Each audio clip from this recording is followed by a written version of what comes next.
right now and say, I want Josh Taylor and get the Josh Taylor fight because he's April. That's so anybody on that pipeline right now, that's a big deal. I talked his ass, but the same day that James Tony came and signed the contract. Wow. So I'm talking to both of them on the phones like this. Look, I got Zab on one phone, I got James on one phone. What is Crawford going to do before? He's going to beat Sean. Everybody listen, he's going to beat Sean. He's going to beat Sean. He's going to beat Sean. Mike was the perfect example of what I'm talking about.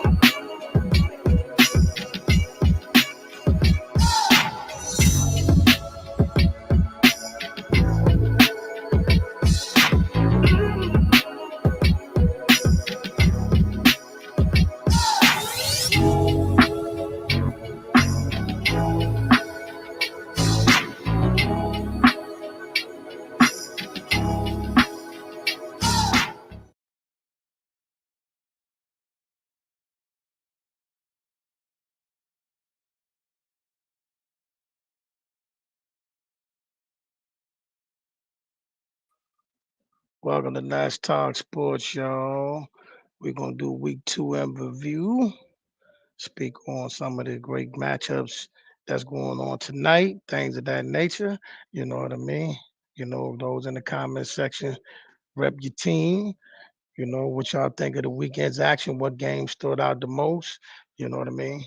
So, you know, tonight we got the Titans and the Bills, which Titans are trying to bounce back from a loss to the Giants last week, and that should be a dynamite game. See how that pan out. Buffalo is a team many people figured that would be in the Super Bowl, so that should be a dynamite matchup tonight. Plus, we got the Eagles and the Vikings both coming off wins, so that should be another dynamite game. But man, what a week we had thus far. A lot of nail biters, a lot of unbelievable games, comebacks, shockers, you name it, it was all there. You know, I got a few people guess that may come up, but I'm gonna cook for a minute.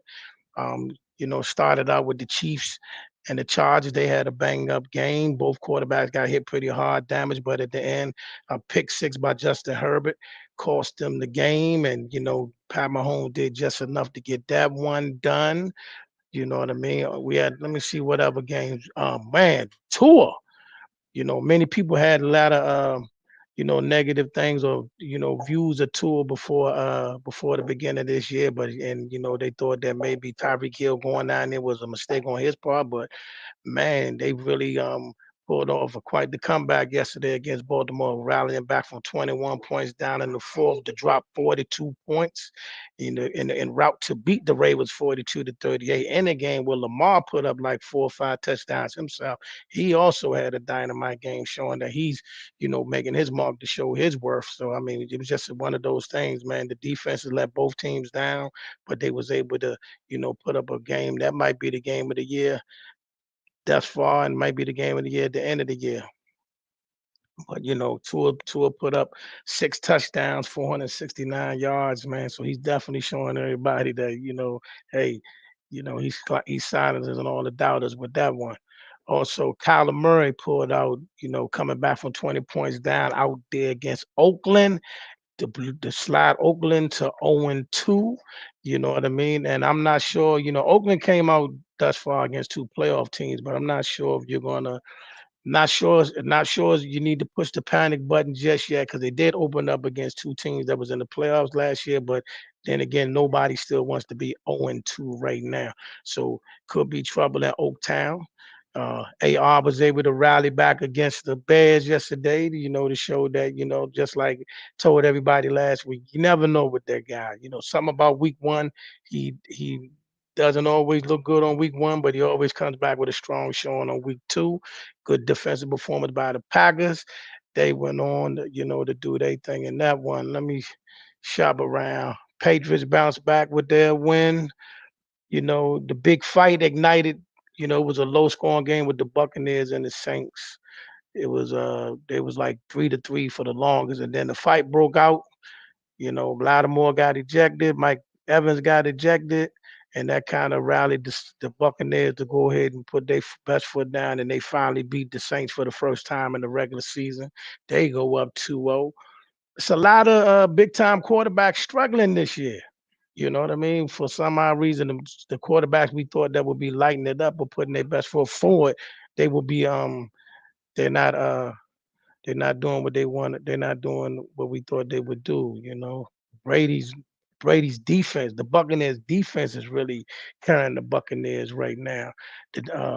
Russell Wilson, he struggled out in Houston. Matt Ryan, he got shut out as the Jags um, shellacked the Jaguars 24 to nothing. Jonathan Taylor only had like 54 yards rushing. So, you know, the switching out of Carson Wentz. I mean, Matt Ryan. I mean, shipping Carson Wentz out and bringing Matt Ryan in thus far is not working out for the Indianapolis Colts because they're yet to win a game. So I think you may want to because they got one loss and one tie.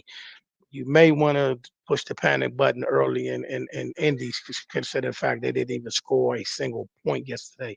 And they was really being shut out by Houston the week before. Maybe the Houston defense better than we think, because they definitely kept Russell Wilson in check yesterday as they barely got away yesterday against Houston, you know, uh, in that game.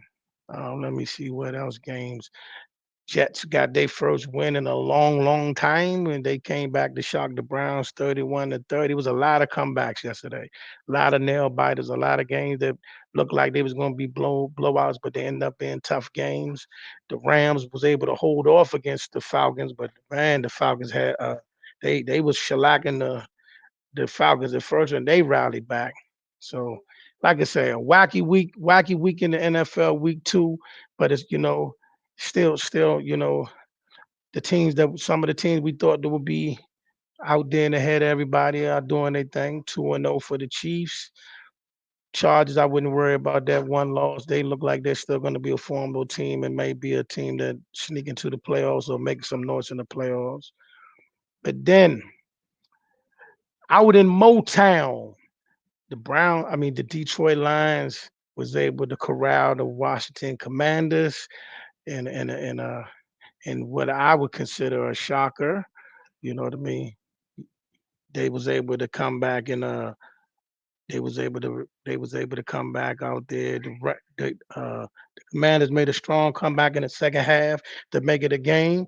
They came within one score, but Jared Goff was able to move his team down the field and get them to where they gotta go and win the game. I want to say it's a young star out there, receiver. For those that do fantasy, you might want to pick the young receiver up out of Detroit. You know what I mean? Because he's putting up 8 catches a game. He definitely was a star yesterday's game as he broke the game open at the end.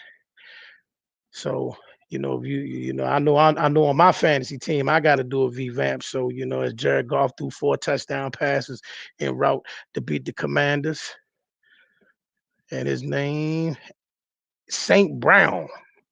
I want to say his name right because he definitely was the star of the game. He had big runs, big catches. He was able to come up big for his team yesterday. I know I'm looking for him to be on my fantasy team. If half the people in fantasy ain't already picked him up or in my league, but yeah, I'm definitely looking to be on my fantasy team as he went out there and he just had him a game. But it's nothing to worry about.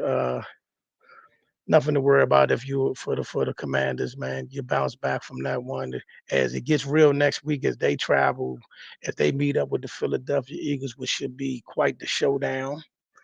And we'll find out what's really happening in the NFC East next week, as is a divisional weekend next weekend, as the Cowboys as the Cowboys make their way out to New York next week to play the Giants on Monday night, and the Philadelphia Eagles will meet the Washington Commanders. So things will definitely be a different. We'll definitely get some understanding, or at least a start to how things are going to shift in the NFC East next weekend, as it's divisional weekend for the NFC East. What else we got going on? What else we got going on? What other good game? Cowboy fans. I know. We already know what the noise and the rumblings are going to be. But let's let the man play a few more games and see how it goes. But Cooper Rush was able to get a game-winning drive, at the end of the game to put the Cowboys for a victory 20-17. Michael Parsons is the MVP form, got another 2 sacks. And so we just got to see as the Cowboys got their first win without Dak Prescott of this season and Cooper Rush's second win in 2 years without Dak Prescott. Not making a case for Cooper Rush, but just got to let it play out. And that's what I think they should do. Let the team grow. Let the team grow as Cooper Rush gets comfortable with the team. You never know how this may play out, but just let Cooper Rush learn and grow. Right now, as everything is starting to shape up just a little bit in 2 weeks, looks like Tampa Bay is going to have a pretty strong hold on the NFC South. As the Panthers are 0-2. The Panthers are 0-2. Atlanta is 0-2, and they just beat the other team, which is the Saints, for the first time in 2 years. They was able to beat them, and it doesn't look like most of those teams are going to be able to put up much of a fight in that division. But it's early. It's early. The NFC East look like that's going to go all the way down to the end of the year. That's going to be a battle through and through. But right now, the Giants are shocking people with being 2-0, especially with the big win over Tennessee and the way they handled Derrick Henry. The way they handled Derrick Henry last week, and they really not giving up much. So the Giants may be a formidable foe this year if they can stay healthy. Because year over year, Daniel Jones has had injury problems, and as well as we all know the injury history of Saquon Barkley. So the Giants may be a formidable foe if they can keep this up on the defensive side and they can keep their offense healthy because they do have weapons. They do have weapons, so we just got to see how that pan out. Uh, the Patriots showed that they still had life, but let's deep dive into a couple of things. Let's deep dive into a few of these games. Especially that Ravens and Dolphins game. Is it seems like Tua has a Tua. It looked like Miami's building what we call the track team, similar to what they had out in Kansas City, because Waddle is racing up and down the field. They also got, of course, the cheater himself, Tyreek Hill, who went for 190 yards yesterday. So who went for 190 yards and 469 yards, 6 touchdowns. You know, they got nice running backs too. Moister, Chase Edmonds, tight end. So okay. I can't speak to their defense thus far because they did give up 38 points yesterday, but the Miami Dolphins look like they're going to make throwing their name in the ring along with Buffalo. So look like that the AFC East is going to be a nice little battle down to the end. That's going to come down to all the way to the end of the year with the AFC East. The NFC East and the AFC East look like they're going to be some pretty tough races out there. The West, the AFC West, of course, we know they are talented, very talented, and that's going to be a battle-tested division as well. So both East and the AFC West are going to come down to the end of the year. The NFC West, the Rams should win that again. That shouldn't even be a struggle. Seattle's not going to put much of a fight. The 49ers seem a little shaky. They beat Seattle yesterday and they was able to corral Geno Smith, but still it should be a Rams division. Should be the Rams division to win. You know what I mean? But 49ers, you never know. 49, that may come down to it's going to come down to maybe the 49ers and the Rams. So 49 and Rams may battle down to the end. Uh, Surprisingly though, the NFC North, with the Packers, Detroit, and Minnesota may come down to the wire as well. Detroit seems like they're not going to be. I wouldn't say they're going to be a playoff team, but they do seem like they're going to be a team that's going to shock a few people, come up with a few upsets, make a couple teams fight harder than they want to. So that's definitely going to be a team to look out for. Minnesota look like they're going to be strong this year. So, like I said, that division is early. That division look like it's going to shape up to be a battle all the way down to the end as well. Then we have, we did the North, the South, the East, the West. We're done with the NFC East. The AFC South. Mm, Tennessee's going to have to win tonight. If Tennessee loses tonight, then the AFC South is going to be all over the place because you got actually has the Jaguars are the only team in the AFC South with a win right now. So the Jaguars will be 1-1, and then Houston Texans are 0-1, and the Colts are 0-1, and if so so Tennessee could win tonight, but that division look like if Tennessee looks like it's going to take a step back, that division is going to be pretty shaky this year. You know what I'm saying? So that division is going to be pretty shaky. So the AFC South could come down to the end for all the wrong reasons. You know what I mean? They could come down to the end of the year for all the wrong reasons. But that's how it all plays out. Every division look like it's going to be pretty tight. Oh, the AFC North. Pittsburgh is 1-1. Pittsburgh is 1-1. The Browns are 1-1. Baltimore is 1-1. And then you got the team that represented the AFC in the Super Bowl with Cincinnati that is now 0-2. And until that offensive line gets together, I mean, Joe Burrow's going to have some heroics here and there, but it's going to be hard when you don't have an O line. There's no price on the O line. They spent a lot of money on the O line. They picked up O linemen. They're trying, but I don't know what the issue is. But when your quarterback gets sacked 13, 14 times in 2 games, that's not the formula for winning football. That's definitely not a formula for winning football. So, we gotta hopefully they'll, patch that up because I mean Joe Burrows is definitely, an elite quarterback, but you gotta build around him. You got a receiving core, you got a nice running back, but you definitely gotta give him an O line because the O line is really killing that team right now because that team is definitely built to go far. They just gotta fix that O line. They gotta fix that O line, or they may stay in last place in the AFC North, or better hope that maybe Cleveland, but Pittsburgh just lost T.J. Watt. Injuries, suspensions is riddled that division, but right now, without an O line, Cincinnati may be in trouble. You know what I mean? It's one thing to be 0-2, but to be 0-2 and your quarterback getting hit 6, 7, 8, 9, 10 times a game, that's not a formula. That's not good. You know what I mean? And he did get hurt his rookie year.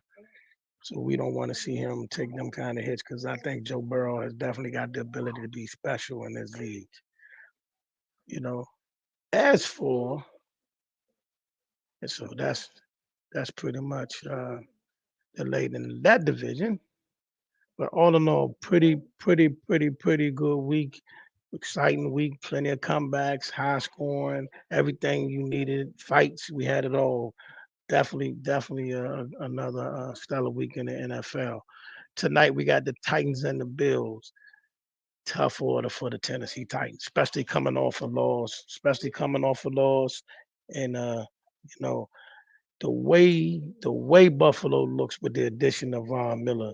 See, this is how see a lot of these teams out here that's hoping to build their teams to the draft is good. Buffalo did most of their stuff with the draft, but then you have to add some talented pieces. You know what I mean? Like a Stephon Diggs, like a Von Miller. You know what I mean? When you add those pieces in there, see when they're just addition and then that acts to cover the team. Now you add dynamics to your team. So Buffalo is going to be hard to beat. Josh Allen is showing that he's worth his weight.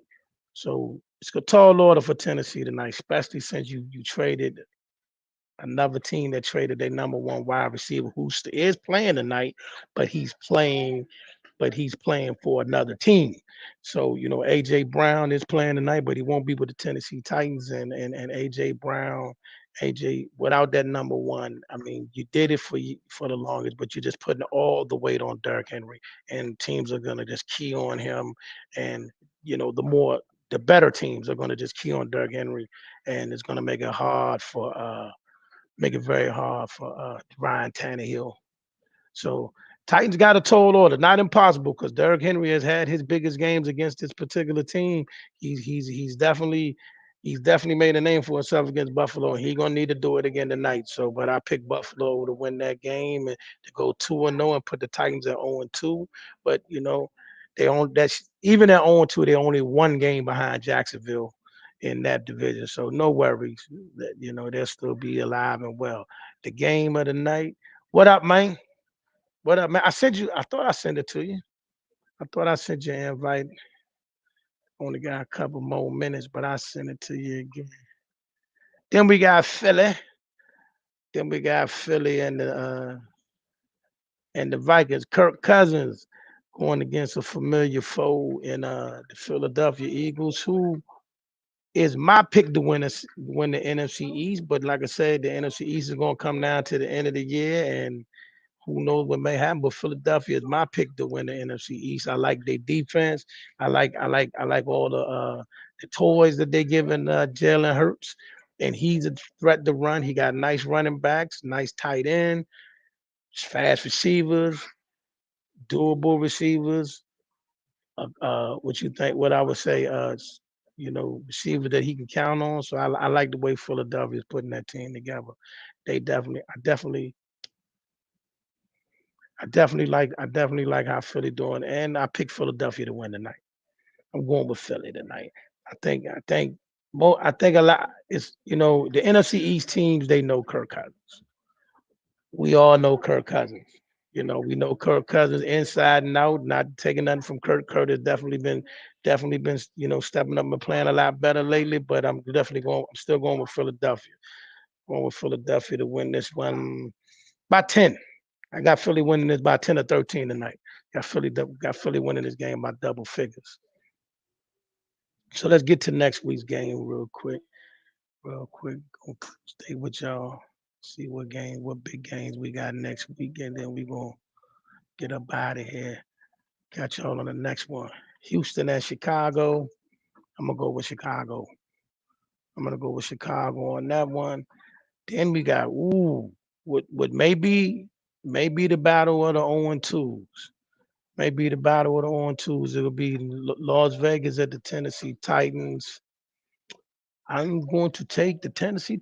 Nah, I'm gonna go with I'm gonna go with Las Vegas. Nope, Tennessee Titans. We'll take Tennessee over that one. Kansas City and Indy, Kansas City. And then here's the game. This is the game of the week. Next week you get Buffalo and Miami. That's gonna tell us a lot.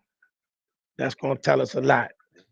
That's gonna be one right there. And of course, the Buffalo has had their share of going against the Cheetah. So we're gonna see. I'm gonna go with Buffalo on that one though. Detroit and Minnesota. Mm, Man, it's a lot. Oh my goodness. Man, next week we got some dandies. We got some man. Next week is the week. Next week is the week. Man, we got some dandies next week. Detroit and Minnesota. I'm gonna go with Minnesota, Baltimore and New England. Mm, Baltimore and New England. I'm gonna go with Baltimore though. I'm gonna stick with Baltimore. Got Buffalo, Cincinnati, and look at that. But Joe Flacco did rally the Jets back against Cleveland yesterday. So, I mean, I'm not going to pencil that one in, but I'm going to go ahead and get Joe Burrow his first win. Philadelphia at Washington. I'm going to go with Philadelphia. I'm going to go with Philadelphia. You know what I mean? I'm going to take Philly, New Orleans, and Carolina. Going to go with New Orleans. Jacksonville at the Chargers. I'm going to take Jacksonville. Psych. Going with the Chargers. Chargers go 2-1. Arizona and the Rams. They always play each other very, very tough. I'm gonna take the Rams though. Atlanta and Seattle. I'm gonna take Atlanta. Tampa Bay and Green Bay. I'm gonna take Green Bay. Then we got the 49ers at Denver. Woo! I'm gonna go with the 49ers. Cowboys and the Giants. Going with the boys. And that's definitely a 100% bias pick. Would not be shocked if the Giants beat the Cowboys at all. You know what I mean? The Giants look like they're going to be a formidable opponent this year. Like I said, they playing sound defense, playing strong. They sticking to their strengths, and they find a way to win games against So the Giants may be a shocker this year if they stay healthy. So in that game right there, I'm picking the Cowboys, only being a homer, but will not be shocked at all if the Giants win that game. But man, next week, if you're a football fan, get your popcorn and get ready because we got dandies. Cowboys, Giants, 49ers in Denver, Green Bay, Tampa Bay, Philly, Washington. Every game is a good game. They got the teams matched up at the right time. Some teams 2-2 teams going against each other. The two best teams in the AFC East going against each other. Oh man, it's a dandy. Division weekend next weekend. A lot of divisional matchups, and even the ones that ain't divisional matchups are good matchups. I mean, that's about as good as it gets. Next week is going to be our best week yet. So, Pittsburgh and Cleveland on Thursday night. Ooh, that's going to be tough. Pittsburgh at Cleveland. I'm going to go with Pittsburgh, but man, they making it interesting. Whoever made these schedules this year, I want to say they did it right. I want to say they did it right. It's definitely some good matchups next week. Definitely good matchups. So we'll get next week. We'll start getting a little clear picture of who's who and what's what and who's going to be what in the division for now. Because as we know, as these seasons go, injuries, the right injury can change the whole season for everybody. The wrong injury can change the whole season for everybody. So, but at least it'll give us a bird's eye view, good look at who we think who might be what. You know what I'm saying? Uh, but right now, as it stands right now, I know it's not going according to script. I want to know in Denver what's really going on with Russell Wilson. What's causing these struggles? What's going on with Matt Ryan? Why is he struggling so much with these same coach that was formidable last year? They was almost in the playoffs, came one game from the playoffs, and now they're getting shut out for most of the game. So those kind of questions need to get answered. You know what I mean? Is the loss of AJ Brown for the Tennessee Titans insurmountable? And they just some of these offseason moves by some of these teams have really cost these teams big. You know what I mean? And sometimes you got to understand, even though a player may not be a superstar on this particular team, I'm not saying these players are not, but you got to look at what this person means to your team because some of these people you just can't replace. And right now, without an outside threat or on that Tennessee Titans team, you're really packing it. You're really causing a lot of weight to be on Derrick Henry. And thus far, last week it didn't work. We never know. Derrick Henry is Derrick Henry. He might lay around and go for 200 tonight and save the day, but it's going to be tough. Las Vegas got to play better football. Got to play better football. You have all the components. You brought in Chandler Jones. You brought in Devontae Adams. You built this team. You've been building this team for years. It's now or never for the Raiders. You know what I mean? But this is why we got to play the game. Kansas City lost Tyreek Hill, but yet they're still shining. Buffalo is just an all-around complete team. Miami looking like they're trying to be a complete team. Got to see more what's going on with their defense. But Miami look like they're going to be in the mix. Cincinnati got to get an O-line. Got to get an O-line. New England. Bill Belichick refused to lose 2 games in a row. See how they play out. And Tampa Bay and Green Bay going to be a big game. And, Tom Brady's struggling. Tom Brady is struggling. So that's going to be another defensive matchup. Which defense can make the bigger play in that particular game. You know what I mean? So that is that. Well, that's all. That's going to do it for this week's NFL talks. You know what I mean? And we'll do this every Monday. You know, we're gonna move the time up to like 3, starting in the first week of October. But we're gonna do this every single Monday for NFL talks, man. So appreciate y'all, man, for tapping in the Let's Talk Sports, man. And we'll see you on the next one. You know what I mean?